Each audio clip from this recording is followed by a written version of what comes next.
Assalamu alaikum wa rahmatullahi wa barakatuh. And what there is no doubt concerning it is the fact that Allah the Most High has given the parents an illustrious and exalted position in the religion of Al-Islam. He said in the Quran, وَاعْبُدُوا اللَّهَ وَلَا تُشْرِكُوا بِهِ شَيْئًا وَبِالْوَالِدَيْنِ إِحْسَانًا.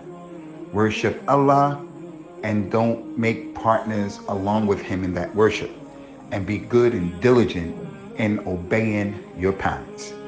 He said in another verse of the Quran, وَقَضَى رَبُّكَ أَلَّا تَعْبُدُوا إِلَّا إِيَّاهُ وَبِالْوَالِدَيْنِ إِحْسَانًا.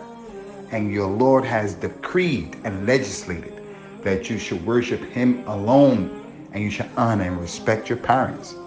So the scholars of Islam said that these ayat and many ahadith that are similar to them, they clearly indicate that Allah subhanahu wa ta'ala has put His rights and the rights of the parents together. There is a hadith where He said, sallallahu alaihi wasallam, the pleasure of Allah is in the pleasure of your parents, and the anger of Allah is in the anger of your parents. Meaning, when one's parents happen to be pleased with them, then Allah, by default, will also be pleased with them. And if one's parents are displeased with their child, then Allah subhanahu wa ta'ala is displeased with the child. And although this is the case and it is a clear message in Al-Islam, some people get it confused, especially the parents, and it comes from culture and it comes from following desires.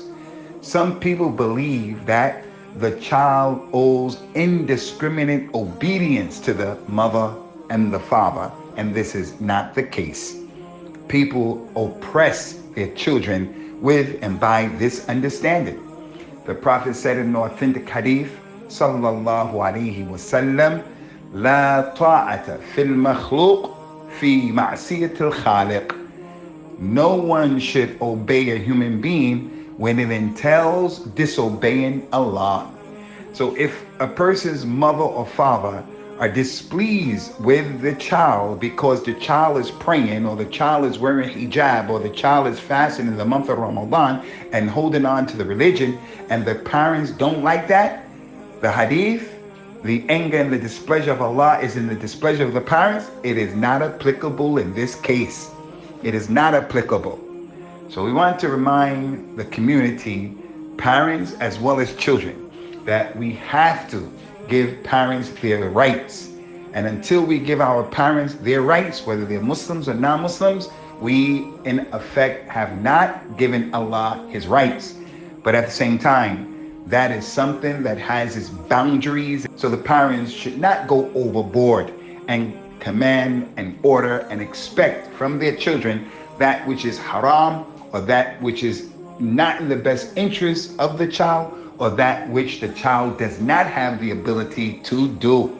May Allah give us all the success and the tawfiq. Wassalamu alaikum wa rahmatullahi wa barakatuh.